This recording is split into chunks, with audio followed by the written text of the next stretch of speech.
Group 1 IAS competitive exams very difficult అని మనల్ని condition చేస్తున్నారు కదా కోచింగ్ ఇన్స్టిట్యూట్స్, మన పేరెంట్స్, సొసైటీ, అదర్ వేరే వాళ్ళు రాని ఎగ్జామ్ అటెంప్ట్ చేయని వాళ్ళేమో అరే నీకెక్కడ వస్తుందిరా అని వాడికి ఎట్ట రాదు కాబట్టి నిన్ను అంటాడు. నువ్వేదో కనీసం ప్రయత్నిస్తున్నావు, వాడు ఆ మాత్రం కూడా ప్రయత్నించట్లేదు. కోచింగ్ ఇన్స్టిట్యూట్లు ఏమో మీరు కోచింగ్ లేకపోతే మీకు రాదని వాళ్ళ బిజినెస్ ఏదో వాళ్ళు చేసుకున్నారు, ఎవరి పని వాళ్ళు చేస్తున్నారు, అదేం తప్పలేదు అనుకోండి.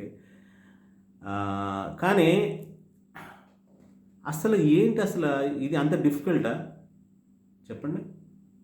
డిఫికల్ట్ అయితే నాలాంటి వాడికి నేను ఎలా టాపర్ నాయన? డిఫికల్ట్ అయితే ఇప్పుడు వాళ్ళ వాళ్ళు చెప్పేది నిజం అనుకుంటే, ఏది మీ స్కూల్లో టీచర్లు చెప్పేది, లేకపోతే సోషల్ మీడియాలో సోకాల్డ్ సక్సెస్ఫుల్ పీపుల్ చెప్పేది, మేము డిస్టింక్షన్ అది ఇది అని చెప్పేవాళ్ళు, అదే నిజమైతే నాకెలా వచ్చింది మరి?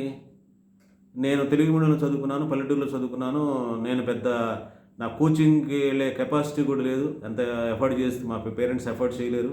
నేను గ్రూప్ 3లో గ్రూప్ 2లో గ్రూప్ 1లో టాపర్ని. ఎలా సాధ్యమైంది? You want to know? Watch the long video.